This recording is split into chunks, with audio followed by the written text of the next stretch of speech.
Welcome to this episode of Work Punks. We are here to answer your work-related questions, and we are Ben Simpson of VitalOrg, Colin Newlyn of Decrapify Work, and Paul Jansen of TrustWorks.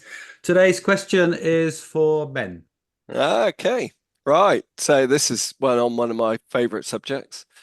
Our annual appraisal process is loathsome.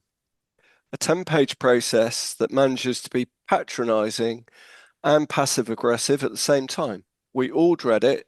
It sucks. It sucks the energy out of people. Not it sucks. It sucks the energy out of people and undermines the relationships I enjoy with my teams. But it is mandated by head office. It's coming up next month. What should I do? Great question. Uh, Part of the reason I'm chuckling is that I have been in this situation a long time ago, admittedly, but I don't think appraisal processes have really changed in the intervening time. Uh, yeah, this leads to what I think in many organizations can be recognized as a black market management economy. So we go through the motions, we fill out the forms, we send them back to head office where they never get looked at, and then we sit down with each of our team members and we have a really good, equal, equitable, and generative conversation about how we can work together better to deliver performance. Yeah, I think WorkPunks acknowledge that this is a broken process.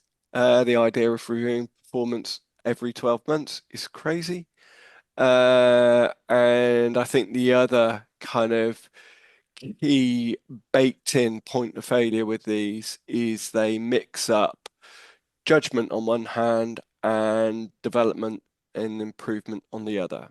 And those two things should never be mixed up in the same process. So if we want our people to come to the table and talk comfortably, candidly, and openly about the things that they feel they could be doing better, then we don't want to be having that conversation in the context of I'm now going to mark you down out of 5. And by the way, that will have a knock-on impact on your salary increase, your bonus, and your promotion. So if those sorts of judgments are at play, then we can give up all hope of people coming to the party and talking openly about the things in their work, their performance that they would like to be better. They're always they've been they are conditioned to not do that. They're conditioned to say, I'm great, I'm fantastic, I should be getting all of these things.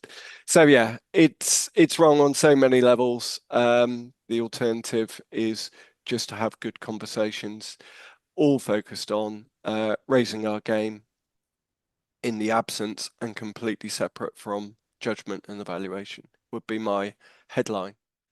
What can I say? I mean, it's exactly as Ben describes. Nobody believes that these appraisal processes, generally speaking, add much value, apart from head office, who believe that everybody takes their directives seriously. Which begs the question, why do head office still do this?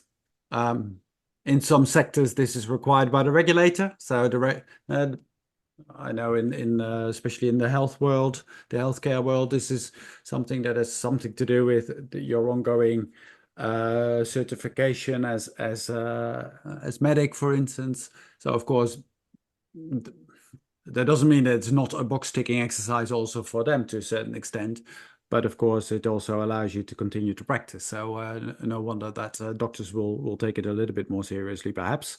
But it's still a dreaded process, and it's still something that ultimately is monitored from the top, mostly by looking at what percentage of staff have indeed completed their annual appraisal process. And that's hardly the basis for a good conversation about where do you want to go next, what do you think you're doing well, where do you need some help, what would you like to develop as a skill set or as a piece of knowledge, and how can we as an organization make sure that you're best supported in that and we both benefit from it. So we all fudge the process, and that's not good for anyone. So yeah, finding a way to having these conversations on a much more regular basis is how it's done. And perhaps if you do have to go through the motions, then yeah, have perhaps the paperwork filled out by your team member initially. So at least the impetus comes from them, which is probably already a good signal to your team that it's not coming top down from you at least. But I still sympathize with you. A third option, of course, that you could consider um, is to fight the system, ignore it, be pirate, be work punk, and see what happens. Or you can challenge it if you have any channels for that. But you have to be uh, pretty feisty in order to take that kind of battle on. What I would say though is that there are definitely large corporations out there who have also recognized that this process is rubbish, and therefore they are no longer doing it. So you're not entirely alone. So good luck. Yeah, I don't. Well, I suppose, I mean, you said about challenging it and being more pirate. I think it's perfectly pirate to actually subvert the system. So I'm all for making, just treating this as a complete pretense. Um, because, rule 101 of good management is you should be having regular meetings with your team members, and you should, so I used to have weekly sort of check-ins on work-related stuff, and then a monthly, extended session where we talk about anything they wanted to and talk about the development and all that sort of stuff. So it's not like you haven't spoken to them for 12 months and you sit down and say, well, how's it going then? Which has happened to me before. And so you have an agreement, you have a good relationship, and you know where you are, in that. So I always built a bit of a firewall and say, well, now we have to do the annual appraisal process. And this is, we've got to get through this. So let's do it together. When I was in BT, I'd found a way to sort of like finagle this. So when it came around, I'd say, well, do you want to draft it first? Or I might draft something and give it to them and say, what do you think? And we come up with an agreement. And then they threw a curveball because they brought in competencies. And you had to measure people on that, to rate people and they're competent. What the hell is a competence? No idea. So yeah, that was a bit of a pain. And they also used to be linked to your promotion and your, not so much your salary, but any bonuses and stuff like that. And you're right, Ben, that was seen as a pernicious link. So BT separated them. So then you're sitting there thinking, why are we filling this in? Like, why are we talking about the rest of the year? We never talk about competencies because only people in HR understand it, and it doesn't affect your salary or your bonus, or it's just like, well, okay. So yeah, so I think it's just to be endured with as little pain as possible. Yeah, and keep it away from the relationship we have with your staff members as much as possible. Without getting into trouble for denigrating it, because it's mandatory and you're supposed to be a good manager and do the good stuff. So just tell them when you're down the pub, it's rubbish. I love that. I mean, part of the justification, if you talk to many people, those head office folks, so we need some evidence. Should anyone suffer a sustained period of non-performing, then we need some evidence. Yep.